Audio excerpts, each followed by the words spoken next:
My parents made me rewrite my book report 27 times for earning an A, while my sister got a trip to Disney World after failing 3 classes. 20 years later, she bankrupted their business, left them homeless with $800,000 in debt, and then showed up at my door demanding I pay $40,000. She owed some very dangerous people. My parents groomed me and my younger sister Tessa from the moment we were born, but not in the way you might expect. They raised Tessa to believe effort was beneath her, while I was treated as a defective project needing constant correction. When I scored 99 on a spelling test at age 7, my mom made me write the missed word 500 times. "Perfection is the only option," she said, tearing up my test. That same week, Tessa brought home a 67, and they took her out for ice cream. "She tried her best," Dad explained. When I started crying, he made me write, "I will not cry over excellence 100 times. Your sister doesn't need perfection. You do." But compared to my dad's revision sessions, that was nothing. It all started on my 10th birthday. Instead of a party, he handed me my school book report. I'd gotten an A. "I found 12 ways this could be better," he said. I spent the entire day rewriting it. Then he found 15 more issues. We kept at it for 3 straight days until I collapsed at my desk. While I rewrote that report 27 times, Tessa was at Disney World. She'd failed 3 classes, but needed a break from stress. From then on, everything I did had to be flawless. Piano practice meant playing until my fingers bled. One wrong note meant starting over from the beginning. Tessa quit piano after 2 lessons because it hurt her hands. When I won the state mathematics competition, my parents made me rework every problem I got right to prove it wasn't a fluke. When Tessa failed algebra, they hired me to do her homework. "Help your sister succeed," they said. While I spent every weekend redoing assignments that were already perfect, Tessa went shopping with their credit cards. "You're lucky," they told me. "Your hard work makes you valuable." They didn't realize how true that would become. By 18, I'd turned my obsessive discipline into money tutoring, editing, building websites. Perfect work came with perfect prices. I'd saved $15,000 without them knowing. When I announced I was leaving for MIT, my mom shredded the acceptance letter. "You'll stay here and try again for Harvard." I left that night with my savings and a duffel bag. Meanwhile, Tessa became everything they enabled, an entitled wreck bouncing between their couch and their bank account. They believed in her so much they handed her their business to run. And me? I was erased from the family story like a rough draft. Not that it mattered. Just last year I got promoted to vice president of engineering, multiple 6 figures, stock options, corner office, I almost called them. Then I remembered they never saved my number. I hadn't heard from my parents again until 10 months later. I was debugging code at 3 a.m. when my old phone buzzed. It was my mom. She was sobbing so hard I could barely understand her. "Jenna, we need your help. Tessa, she destroyed everything." "What do you mean destroyed?" "The business is gone. She emptied every account, maxed out the business credit lines, sold our client list to competitors. We're $800,000 in debt." I sat up, silent. She went on. "We got eviction papers yesterday. Turns out the house has 3 mortgages we didn't even know about. She had power of attorney. She took everything. Dad and I are 68. We're living in our car. Our friends think we were in on it. Please, Jenna, you're all we have left." The next day, I met them at a truck stop diner. They looked wrecked. Dad's hair had gone completely white. Mom was wearing the same outfit she wore to Tessa's middle school graduation. When I handed them my business card, VP of Engineering, Dad's hands shook. "You made it," he whispered.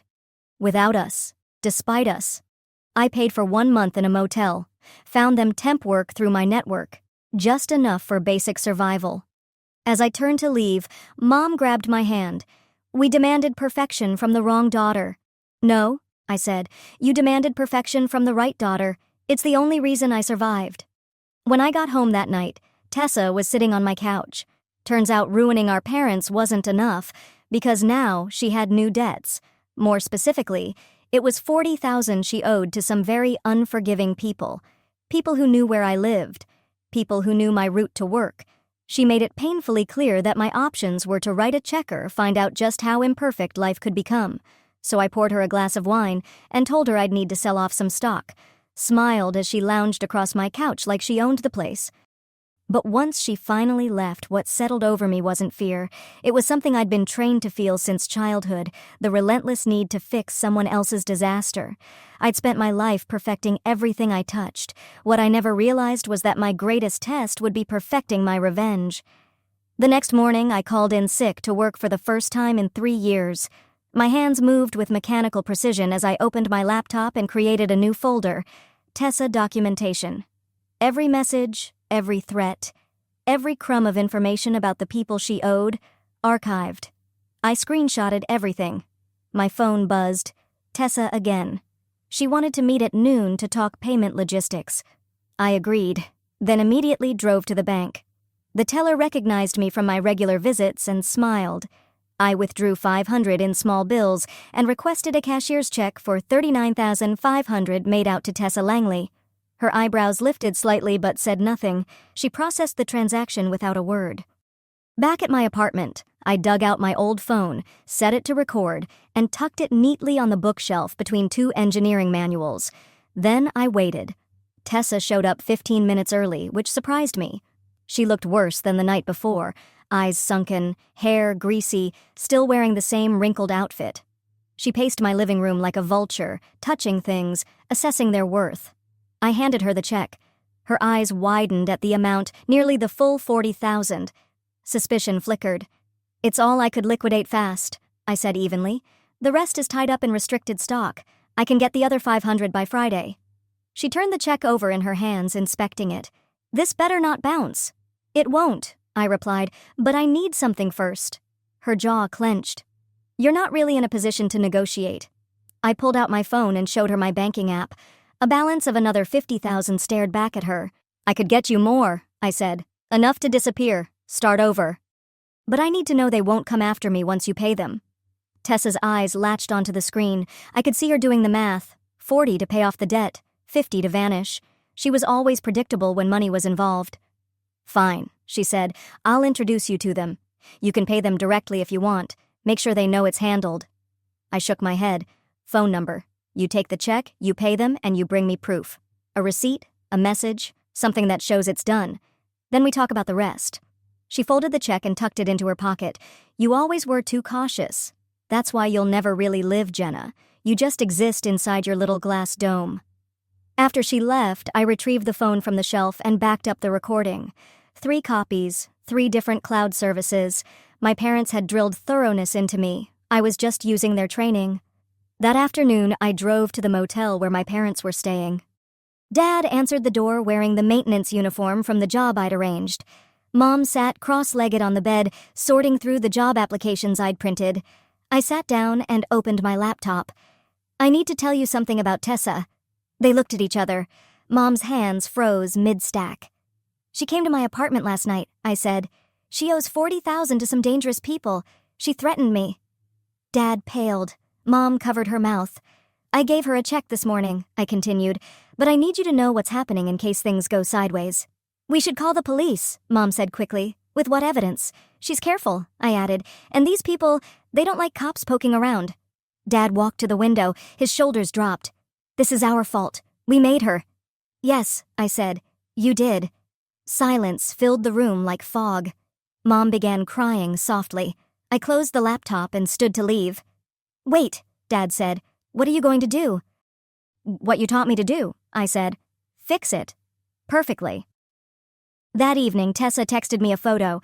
The photo showed her with 2 men in what looked like a dimly lit parking garage. One of them held the cashier's check. The timestamp read 6:47 p.m. 15 minutes later, she sent another message. "Debt cleared. When can we discuss the rest?" I told her I'd need a week to liquidate more assets. She agreed, probably already mentally spending the money. For the next 3 days, I kept up appearances, went to work, led my team through a major product launch, hit every deadline, smiled in every meeting. But each evening, I worked on my real project. I pulled every record I could find from Tessa's past. College transcripts riddled with plagiarism flags, employment histories filled with disciplinary notes and terminations, a breadcrumb trail of broken leases, unpaid debts, and angry landlords. My phone had quietly recorded years of interactions with her, a habit I developed in college after she tried to blame me for her cheating scandal. I had hundreds of files, her bragging about stealing from our parents, laughing about how she manipulated supervisors, and describing in detail how she sank the family business. On Thursday, she texted again, growing impatient. Her run-in with those collectors had only sharpened her appetite for more.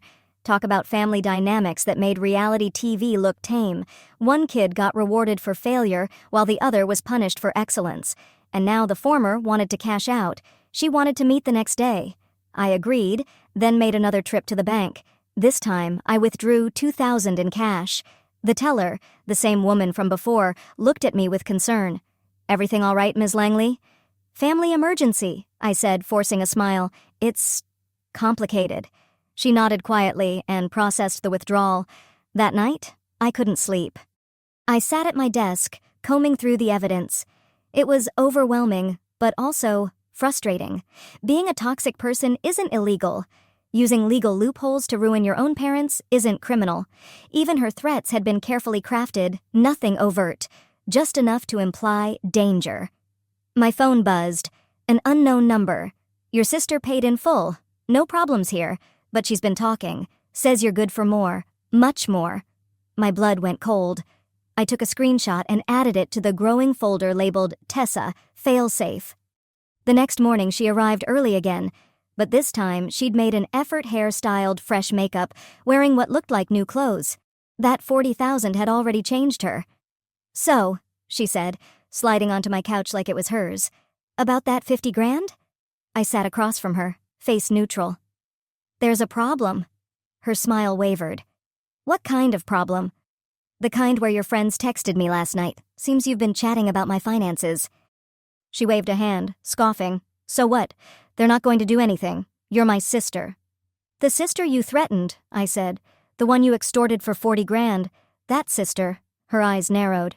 "You gave me that money. Willingly. I never threatened you." I pulled out my phone and played a clip from our first meeting. Her voice echoed from the speaker. My options were writing a check or finding out how imperfect life could get. She went pale. "You recorded me?" "Every conversation for the last 5 years," I said evenly. "Starting with when you tried to pin your plagiarism scandal on me in college. Remember that?" She shot up, pacing. "That's illegal. You can't record someone without their consent." "One-party consent state," I replied calmly. "I checked. Years ago." She stopped, turning on me. "What do you want?" "I want you to leave. Get out of town. Stay away from me and our parents. Take the 40 grand and disappear." "Or what?" "You'll play some recordings? Who cares? It's just family drama." I opened my laptop and turned it toward her. Her expression cracked as she scanned the folder names, the file lists, recognizing her own voice, her own words, the forged loan applications, the falsified references, the fake leases, the HR complaints she'd rewritten herself. "I'm not going to do anything with this," I said, "as long as you disappear.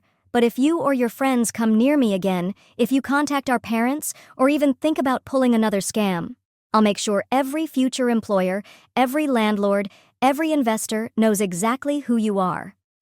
Tessa dropped onto the couch, stunned. For the first time in our lives, she looked genuinely defeated. "You planned this," she whispered. "You gave me that money knowing I'd mess it up." "No," I said. "I gave you that money hoping you'd walk away, but I prepared because you trained me to. Every time you blamed me. Every time you cast me as the villain in your story, you taught me how to defend myself." She stood slowly, the usual edge gone from her voice. "I need that 50,000 to really start over." "You got 40, I said. "That's more than most people see in a year. Make it work." "Or what? You'll ruin me?" She laughed bitterly. "You're just like them, demanding perfection, trying to control everything." "I am like them," I said without flinching. "They made me this way. The difference is I build, you destroy." Tessa moved toward the door, then stopped. "What about Mom and Dad? What about them? Are you going to help them? Really help them?" "That's none of your concern anymore." She didn't respond, just walked out. I watched from the window as she climbed into her battered sedan, its condition at odds with her polished appearance. She sat there motionless for a long time, then drove away. Only once her taillights vanished did I return to my laptop. The text from the unknown number still glowed on the screen. Tessa had given them my contact info, just as I'd predicted. I began documenting the latest development in my growing archive. The weekend blurred with preparations. I transferred most of my savings to a new bank account, one Tessa couldn't possibly know about, changed every password, enabled two-factor authentication on everything, even installed new locks on my door. Years spent perfecting systems had taught me to anticipate every possible breach. On Monday morning, a new text from Tessa appeared. Need to talk. Something went wrong with the payment. Urgent. I ignored it and went to work. Still, focus proved elusive. During our morning stand-up, my team picked up on my distracted energy. I brushed off their concern and buried myself in code reviews, but the tension wouldn't leave me. At lunch, I got a call from building security. You have a visitor downstairs. I opened the security app on my phone and saw her, Tessa, pacing in front of the elevators, agitated, gesturing wildly at the guard. After 10 minutes, she stormed out. That evening, I found her waiting in my building's parking garage. Her makeup was streaked from tears, hair tangled, her new outfit wrinkled, and one heel broken. She sprinted toward my car as I pulled in. I locked the doors and dialed security. She pounded on the window, shouting until 2 guards arrived and escorted her off the property. I filed an incident report and requested stepped-up patrols around my unit. The next morning, my phone rang. It was the manager at my parents' motel. They checked out early, he said. No forwarding info.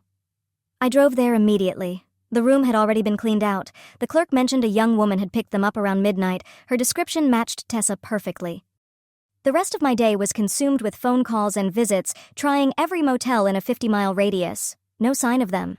Their phones went straight to voicemail. The temp agency confirmed they hadn't shown up for work. That night at 9 p.m., a text came in from Tessa. A photo. My parents, sitting inside what looked like a storage unit. They weren't hurt, but they looked lost, bewildered. The message, 50,000 or they stay with me. I screenshot everything, filed it under Tessa, escalation. Then I called the only person who might help my college roommate, Lauren. She was a social worker now. She listened to the full story without interrupting. Within the hour, Lauren arrived at my apartment. We spent the night developing a plan. She made calls to Adult Protective Services and walked me through what to expect. Without proof of imminent harm, authorities couldn't intervene directly. My parents would need to ask for help. The next day, I went to work like nothing had happened. Led meetings, reviewed code, approved budgets, while my phone silently recorded every incoming call. Tessa tried 3 times. I let each one go to voicemail. Her messages became more urgent, panicked. The people she'd paid were demanding more. They knew the money had come from family. They wanted another payment. Fast. She needed that 50,000 immediately. I stayed silent. Lauren checked in with updates throughout the day. She'd filed formal reports, spoken with local agencies, flagged every possible system, still no confirmed location. That evening, I returned to the bank, withdrew another 1,000 in cash, then asked to speak with a branch manager. I'd like to talk about fraud prevention, I said. I spent an hour at the bank documenting Tessa's repeated attempts to access my accounts. They flagged her details in their internal system. That night, she showed up at my apartment again, but this time, she brought my parents. I watched through my doorbell camera as she propped them against the hallway wall. They looked drained, disoriented. Mom clutched a small suitcase. Dad stared blankly at the floor. I called Lauren first, then building security. Captured everything through the camera app. Tessa rang the bell over and over, then started kicking the door when I didn't answer. My parents remained silent, motionless. Security responded quickly this time. I had already shared the previous incident report from the garage. They approached cautiously and asked Tessa to leave. She threw her arms in the air, insisting they had to see me, yelling about how they were just trying to help. The guards hesitated, glancing at the elderly couple behind her. I opened the door but kept the chain in place. I made direct eye contact with my parents. "Do you want to come in?" They both nodded. Tessa lost it. She started shouting about loyalty, about everything she'd supposedly done for them. Security stepped in as I unlatched the door and helped my parents inside. Tessa tried to push past, but the guards held her back. She shouted that she'd wait in the hallway all night if she had to. I shut the door. My parents stood in my entryway like 2 lost children. Mom was still crying. Dad quietly took in the awards on my wall engineering certifications, commendations, my VP appointment plaque. I led them to the living room, got them some water, waited. The story unraveled in pieces. Tessa had told them I was in danger, that the people she owed were coming for me. She claimed the only way to protect me was to keep them moving, to keep them hidden. They'd spent what little money they had on motels, gas, food, believing they were saving their daughter. I pulled up Tessa's texts, showed them the photo from the storage unit, the extortion demands, the threats. Mom broke down, her face crumpling in disbelief. Dad just sat still, nodding slowly like this outcome had been inevitable all along. Lauren arrived while they were still absorbing everything. She came prepared with forms, pamphlets, service lists. She spoke gently, explaining their rights, support programs, housing options. They listened without interrupting, shell-shocked. 20 minutes in, Tessa started pounding on the door again. This time, I called the police. The fact that she'd dragged our aging parents around like pawns in some twisted charade just to guilt me into sending her more money made it painfully clear how far she'd slipped. She'd fabricated an emergency and manipulated two confused people into thinking I was under threat. The police came quickly. I filed a formal harassment report. Officers took statements from everyone, including my parents. Tessa, predictably, spun a different story, claimed I had stolen from her, insisted Mom and Dad would back her up. But for the first time in my life, they didn't. They told the truth. The officers gave Tessa a formal warning and escorted her off the property. I handed them printed copies of her threatening texts, plus digital files from the video footage and prior reports. They strongly recommended I pursue a restraining order. I said I'd think about it. Once the building was quiet again, my parents sank onto my couch, looking older than I'd ever seen them. Mom asked in a small voice if they could stay the night. I set them up in my guest room, my converted office. Dad paused at the doorway, surveying the dual monitors, the whiteboards covered in algorithms, the stacks of technical journals. "How did you learn all this?" he asked quietly. I met his eyes. "Remember all those revision sessions? The rewrites? The late nights? The lectures about precision and control?" He nodded slowly and said nothing more as he went to bed. I couldn't sleep. Instead, I sat at the kitchen table, reviewing everything. Tessa's manipulation, her escalating threats. The way she used my parents like bargaining chips. 2 more messages had come from the unknown number. "We want to deal directly. Cut out the middleman." Lauren called early the next morning.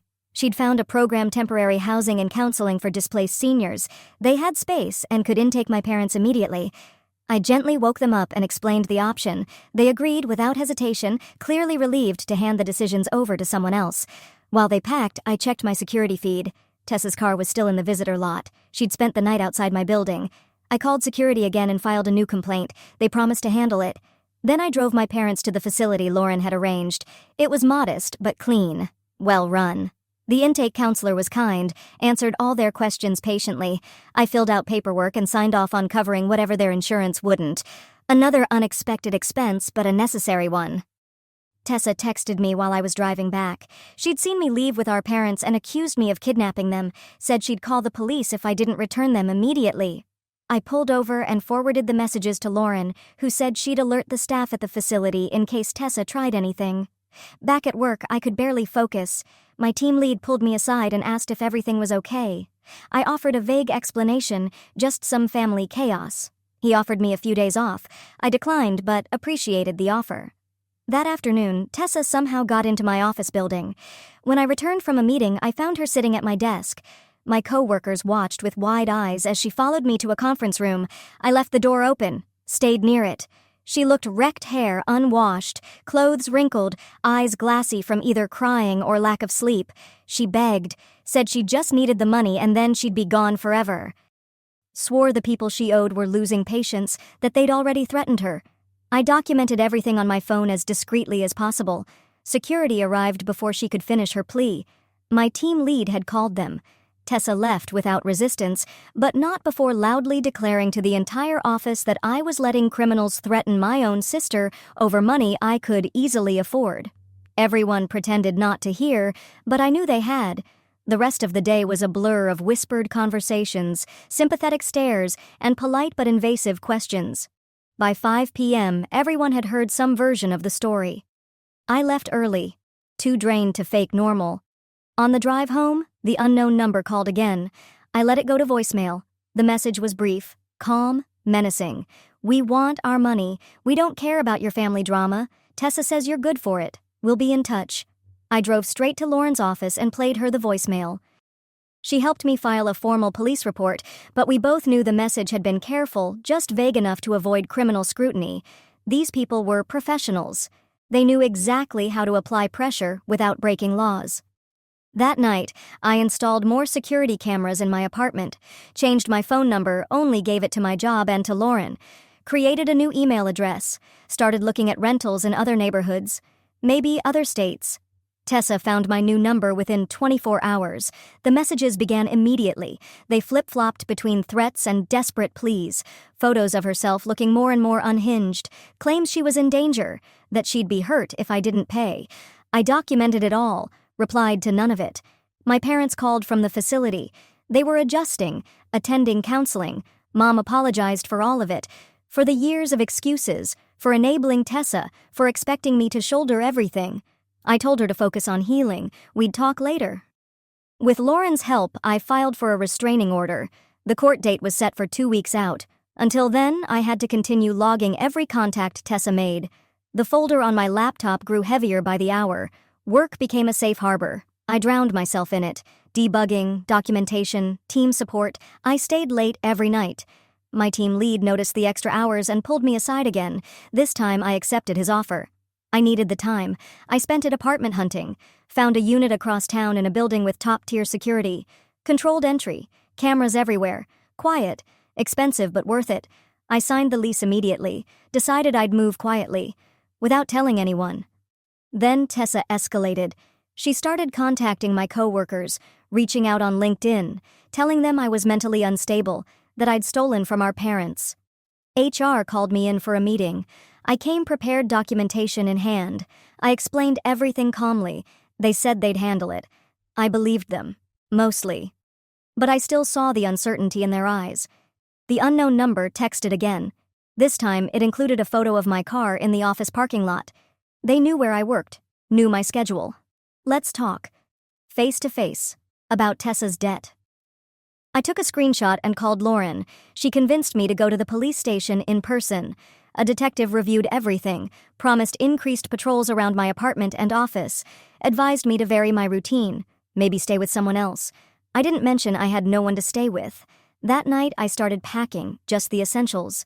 What couldn't be replaced, the rest could wait. I labeled everything, packed methodically, the way I'd been taught, the way they'd drilled into me. Tessa showed up again the next day. This time she brought printed emails. She claimed they proved I had manipulated our parents. Security stopped Tessa in the lobby.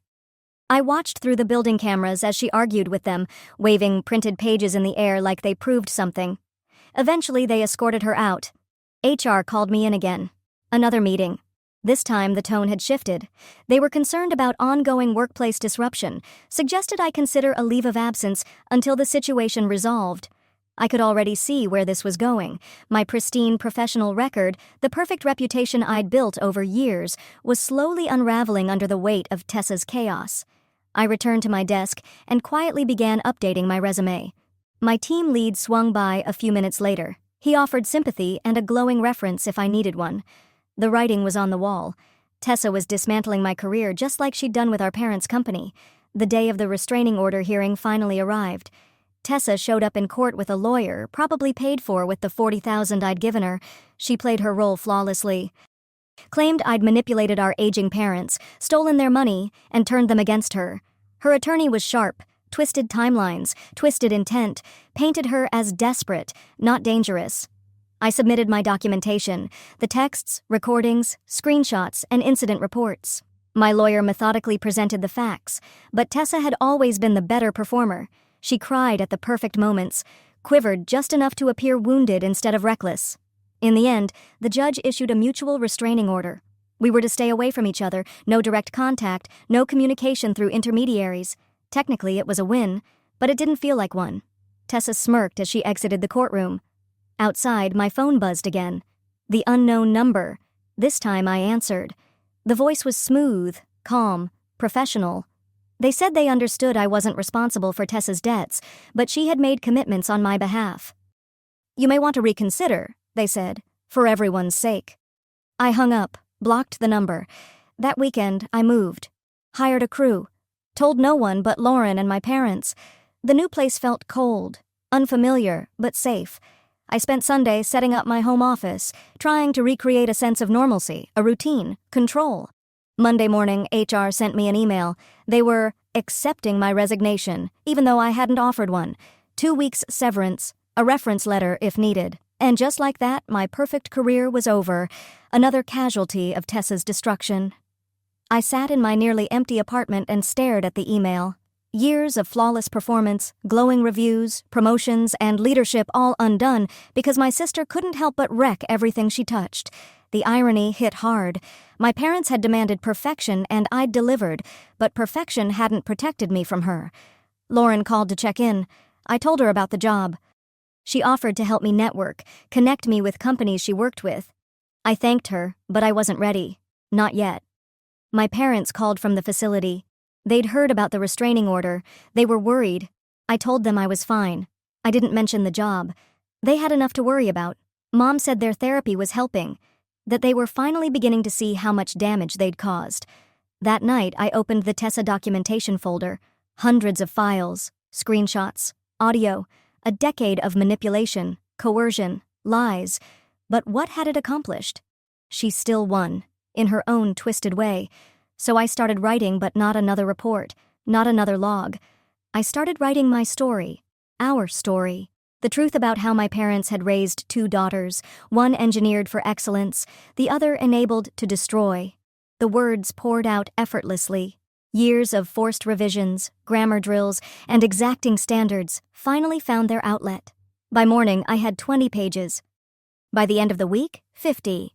I wrote about the spelling tests, the birthday rewrites, the bloodied fingers at the piano, about Tessa's ice cream rewards and her trips to Disney after failing classes, how she used scorched earth tactics while I was still trying to perfect harmony, how she torched our family business, how she left our parents homeless, how she came for me next. Lauren read the first draft, told me I should consider publishing. I laughed, thought she was joking, but she was serious. She had contacts in publishing, could make introductions. The idea seemed surreal, turning dysfunction into something useful. Then Tessa somehow found out. She started posting on social media, accusing me of defaming our family, calling me a liar, painting herself as the misunderstood black sheep. The restraining order meant she couldn't contact me directly, but she found ways to circle around it, tagging mutual contacts, hoping someone would relay the message. I kept writing and added new chapters. About the 40,000, the threats from her creditors, the way she weaponized our parents and tried to ruin my life. I documented everything with the same precision my father had once demanded in those endless revision sessions. Every word intentional. Every sentence sharpened. The calls from the unknown numbers resumed. Different phones, same message. Tessa owed them. She'd told them I'd pay. They were running out of patience. I changed my number again. They always found the new one. My parents completed their recovery program and moved into a modest apartment.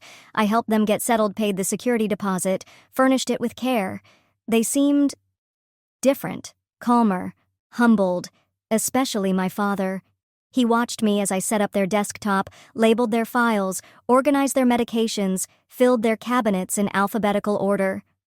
"Did you learn all this from me?" he asked quietly.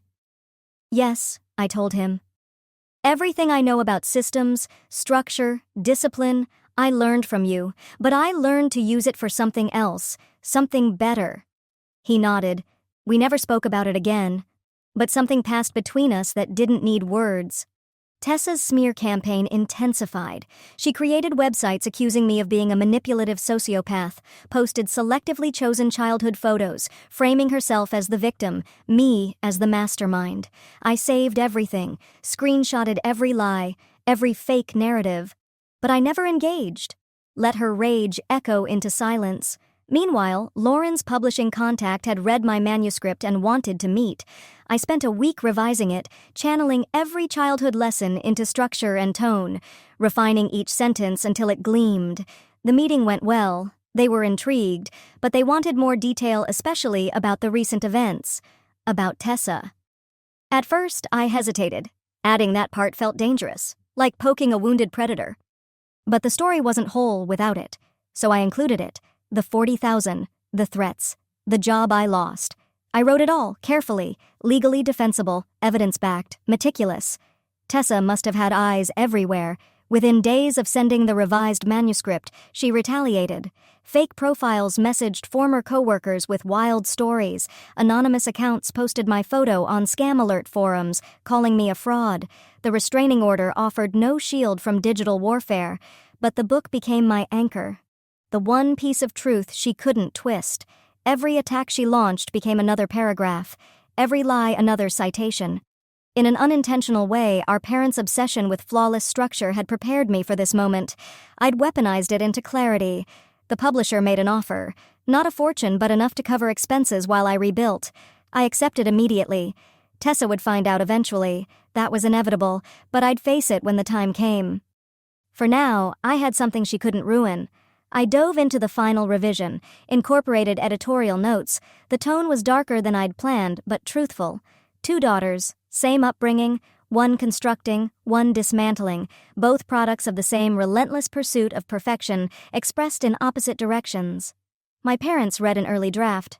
Mom wept through most of it. Dad was silent for days. Then he called. "I'm proud of you," he said. "Not for the book, for surviving. For making something out of the mess we made." It was the closest thing to an apology I would ever get. Then Tessa's creditors found my new address. A note under the door. "Let's talk about her debt." I packed that night, stayed in a hotel, started apartment hunting again. The cycle continued, but I was more efficient now, more prepared, sharper. Lauren helped me navigate the legal end of the publishing process. We cross-referenced every claim in the manuscript, spent hours on documentation, timestamps, metadata. Redacted what we had to, tripled the backups, bulletproofed everything. The publication date crept closer. I'd managed to keep it hidden from Tessa, but I knew that wouldn't last. I prepared for the inevitable, updated my home security, alerted local law enforcement, wrote out contingency plans, perfect preparation for an imperfect world. My new job began the same week, a smaller company, less prestigious, but they knew my background, knew about the restraining order. My manager had read about the case online. "I appreciate your honesty," he said. "We've all got family stuff. Yours just made headlines." Tessa discovered the book 3 days before release. Her reaction was nuclear. She exploded across every platform, furious posts, threats of legal action, declarations of defamation. She reached out to the publisher, my employer, anyone she could find. But I had prepared for this. Every claim in the book documented, every scene verified, every story was backed by evidence. The publisher's legal team had combed through it all. Tessa's threats were hollow, and she knew it, but that had never stopped her before. She didn't need truth to try and ruin something I'd built. She never had. When the restraining order expired, I didn't renew it. It had never really protected me. It only forced her to be more inventive. I'd rather see the storm coming than feel it build behind my back.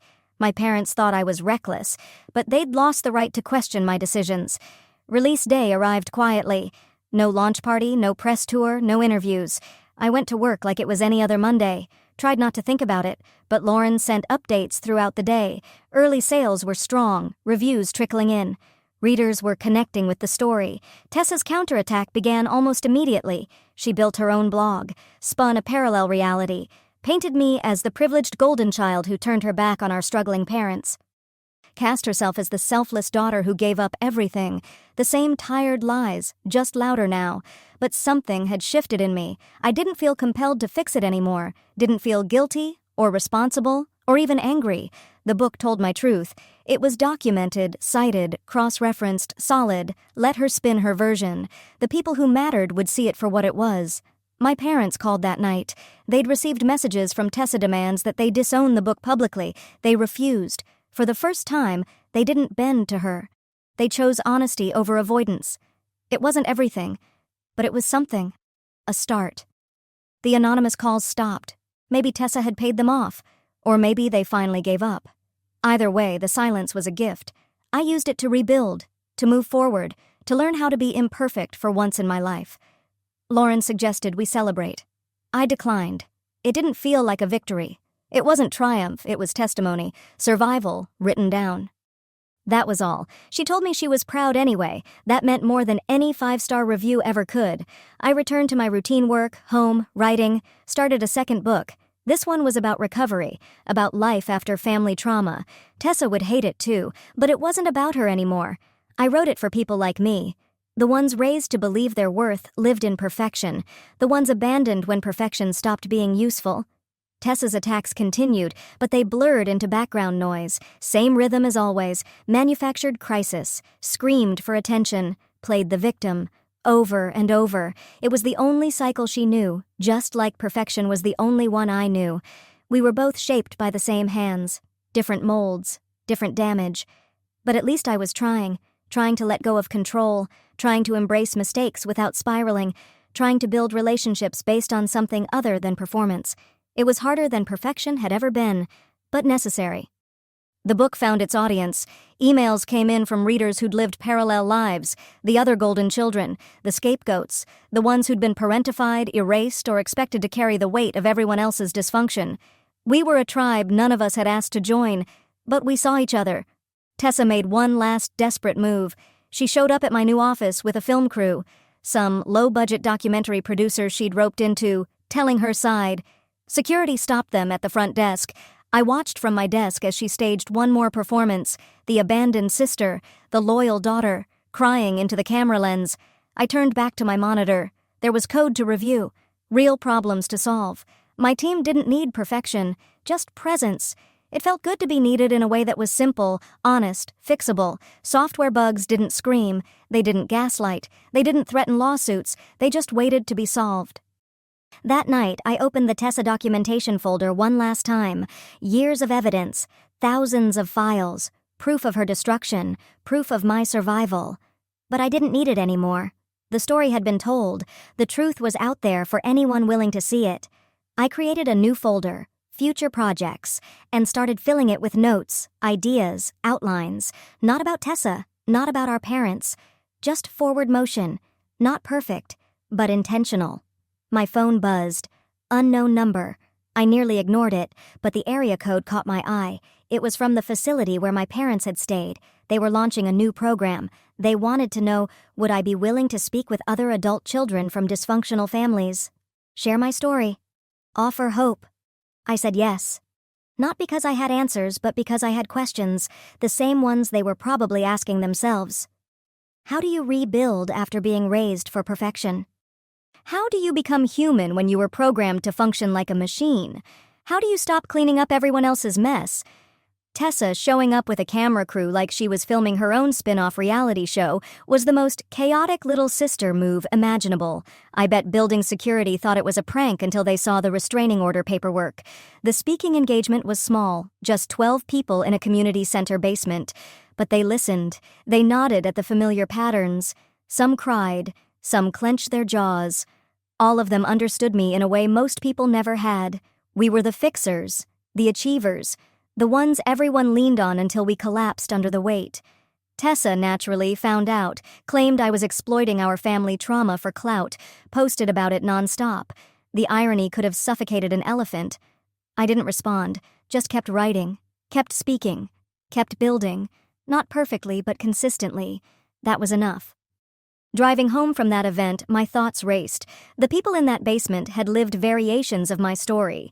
One woman said she'd spent her entire childhood rewriting essays for a brother who never learned to spell. A man described practicing violin until his fingers bled while his sister got pizza for showing up. My phone buzzed in the passenger seat. Tessa's number. I didn't answer. The elevator lights flickered as I pulled into the underground garage of my new building. Everything seemed normal, but something felt off. Inside my apartment, I noticed it instantly. A business card lay on the kitchen counter. I hadn't left it there. The name on it meant nothing, but the handwritten note on the back made my stomach twist. Your sister's debt is now yours. 24 hours. I moved automatically, photographed the card, documented everything. Then I called building security. They reviewed footage and found nothing. Whoever had done this had bypassed every lock, every camera. These weren't just the usual grifters Tessa fell in with. This was something else. I called Lauren. She answered on the second ring, even though it was past midnight. I explained while packing a bag. She didn't hesitate, told me to come to her place immediately. I grabbed my laptop, my folders, and left everything else behind. The drive took 40 minutes. I switched routes 3 times, checked my mirrors constantly. Lauren's building had a doorman who recognized me by now. He nodded as I rushed past with my overnight bag. She had the guest room already made up. We spent the next 2 hours creating a plan. She'd call the detective handling my case first thing in the morning. I'd work from her place. Keep my phone off. Stay offline. Just for a few days. It wouldn't last, but it would buy time. I didn't sleep. Instead, I sat at Lauren's kitchen table reviewing everything I'd compiled about Tessa. Every incident, every scheme, every escalation. The $40,000 I gave her had vanished into the pockets of people I couldn't track. And now, they wanted more. She had pointed them at me. Again. At 3 a.m., my phone buzzed. A photo from an unknown number. It was my parents' new apartment building taken from across the street. No text. Just the image. I saved it. Added it to the folder. By morning, I'd made a decision. I called my bank and initiated a wire transfer. Not $50,000. $5,000. Enough to suggest good faith, not enough to encourage more. Then I wrote an email to the address listed on the business card. It was brief. I acknowledged that I now understood Tessa's debt situation, explained that she had misled me, attached proof of the $5,000 transfer, made it clear that this was all I could safely give without destroying my own life, suggested they pursue the person who actually owed them. Lauren reviewed it before I hit send. She added a line that I had filed police reports and any further contact would be treated as attempted extortion. We both knew it was mostly bluff, but it sounded official. I sent the email. The reply came within the hour, professional, measured, almost courteous. They acknowledged the payment, but they still wanted the full amount. Tessa, they said, had assets, some of which she'd conveniently failed to mention. A book deal, possible film rights. She'd been shopping around our story, promising massive returns. They wanted their share. I stared at the screen. Tessa profiting from our trauma? Predictable, but the timing felt off, too aligned. How did she know about my manuscript? Then I remembered the speaking engagement. Of course. She must have planted someone in the audience, recorded it, gathered material for her own warped version. As I processed that, my parents called. Someone claiming to be a friend of Tessa's had shown up at their apartment asking questions about our childhood, our family history. They'd refused to talk, but they were shaken. I told them to pack essentials and check into a hotel. I'd handle the cost. Then the publisher called. They'd received a cease and desist letter from Tessa's lawyer. She was claiming copyright over our shared family story, alleged that I'd stolen her intellectual property. The publisher wasn't concerned, but thought I should be informed.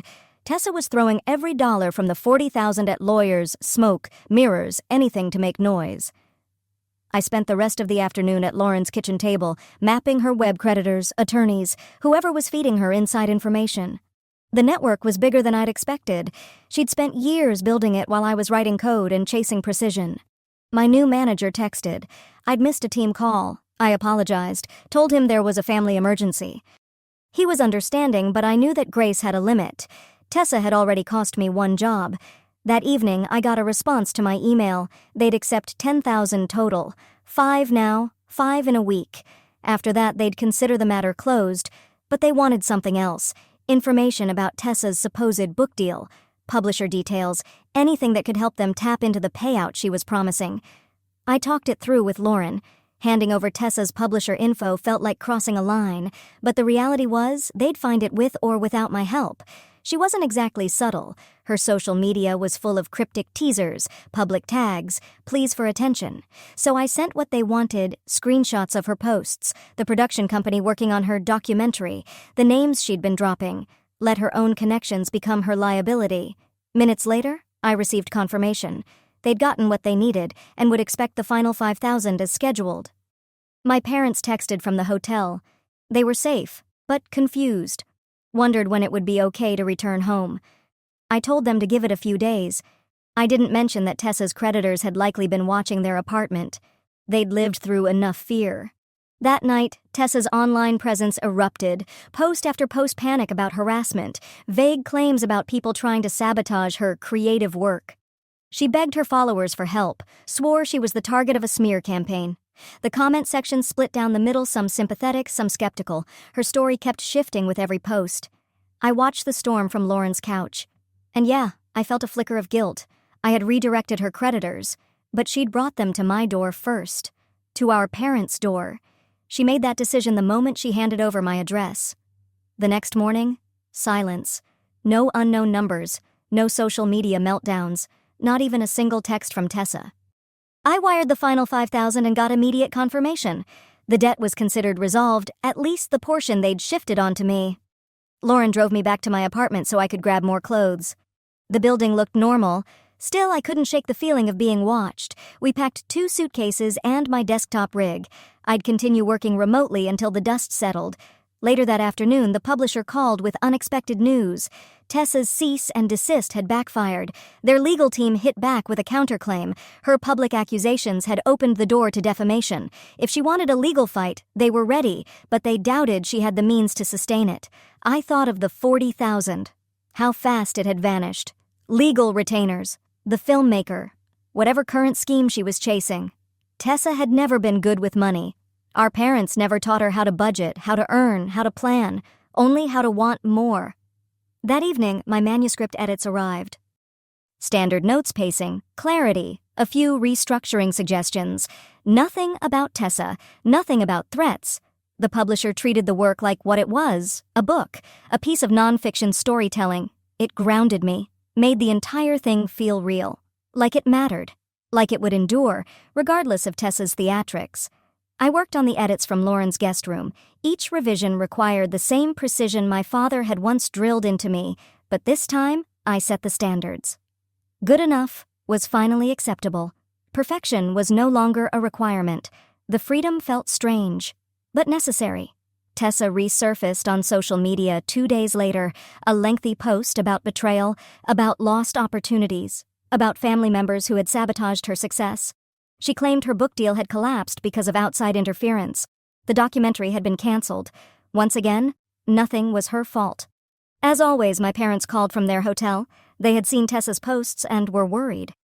I reminded them again about the $40,000 I gave her, the threats, the creditors she unleashed on all of us, the home invasion. They went quiet, processing finally the patterns they had enabled for decades. Meanwhile, work began pulling more of my focus. The remote setup functioned fine, but my team needed more than just a name in a video square. They needed presence. So I started commuting from Lauren's apartment, switching up my routes, varying my schedules. It felt paranoid, but Tessa had taught me to expect escalation. A week passed without incident. Her creditors seemed to have turned their attention back to her. Her social media became more erratic, cryptic threats of legal action, vague accusations about people stealing her voice. She launched a crowdfunding campaign for her book. It raised less than $100. I made the final payment to the creditors. They sent a formal confirmation, all debts settled, no future claims, no outstanding obligations. I saved it everywhere. Cloud, external drive, printed copies. One less crisis to manage. My parents finally returned to their apartment. Nothing had been disturbed. They slipped back into their routine. But something was different. Mom called to ask about therapy options. Dad started reading books on codependency and emotional boundaries. Small steps, but real ones. The restraining order still had a month left. Tessa tested the limits, creating new profiles, sending messages through fake accounts. But without money or pressure points to manipulate, her threats felt hollow. The edge was gone. I found a new apartment closer to work, more secure than the last, but not fortress level. The movers handled everything while I finalized paperwork. Lauren helped me unpack, joking about how efficient I'd become. Practice makes perfect, I replied. The book edits were nearly done. The publisher had scheduled a quiet release, no major publicity, no tour, just the truth out there for whoever needed it. Tessa would hate it, but her opinion had stopped mattering sometime between the blackmail and the break-ins. She made one final attempt to reach me, a handwritten letter sent to my office. Pages of accusations, demands, emotional manipulation. I photographed it for my records, then shredded it. The words were the same as always, but they no longer carried weight. Work settled into a steady rhythm. My new team appreciated my eye for detail without demanding perfection. Projects progressed. Bugs got fixed. Nobody asked about my family. Nobody cared. As long as the code worked, I belonged. My parents invited me to dinner a month later. Their apartment looked different, tidier, structured. Not obsessively so, but intentionally. They were applying lessons from therapy, creating systems that worked for them. Dad proudly showed me his new filing method, imperfect, but functional. He smiled when I nodded in approval. We only mentioned Tessa briefly. She'd moved to another state, they said. New surroundings, new victims. They no longer sent money, no longer bought into her promises. It hurt, but they knew it was necessary. Finally, the book released quietly on a Tuesday morning. I went to work like any other day, answered emails, reviewed code, ate lunch at my desk. Lauren texted congratulations. I thanked her but didn't feel celebratory. It wasn't triumph. It was documentation, evidence that I had lived and survived. Reviews trickled in over the following weeks. Readers connected, shared their own experiences. Some thanked me for articulating the pain they'd carried for years. Others criticized the depiction of family dynamics. Too harsh, they said. Both reactions felt valid. Tessa never published her version. The documentary disappeared into silence. Her social media accounts went dark, one by one.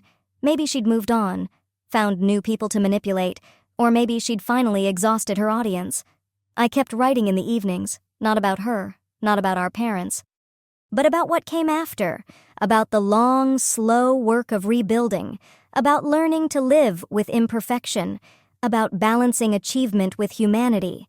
The words came more easily now, no longer burdened by the ghost of revision sessions. My parents continued with therapy. Mom began volunteering at a literacy center, helping kids learn to read without expecting perfection. Dad joined a woodworking class, creating things meant to be beautiful, not flawless. They were trying to undo their own conditioning, rewriting their patterns, one imperfect effort at a time. 6 months after everything ended, I deleted the Tessa documentation folder. Thousands of files, years of evidence moved to the trash.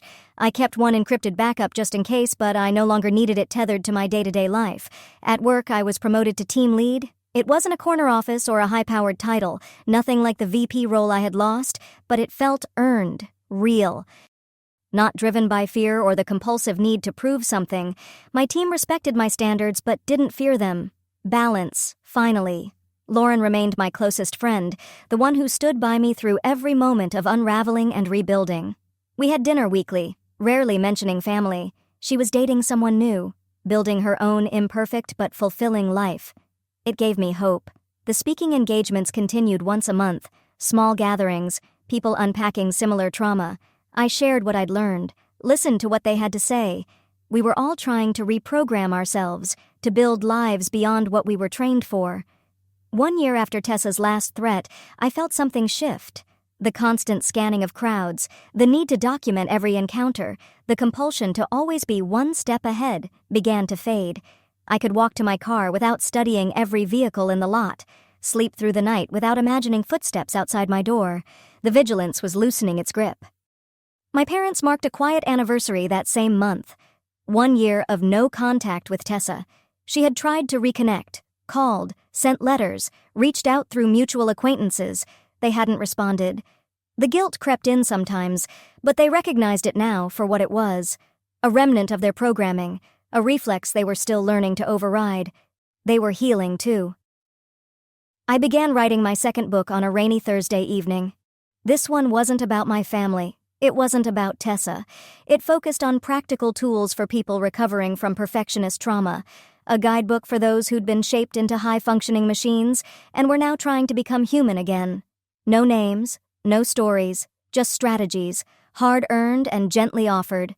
The writing came easily, no pressure, no inner critic reciting childhood corrections, just my thoughts, shared clearly. My father's training still had a place, but it no longer dictated the process. I had learned to set my own standards. Life settled into something steady: work, writing, speaking, dinners with Lauren, occasional visits with my parents, simple patterns, manageable routines, and no longer requiring perfection. I was learning how to just be, and finally, that was enough.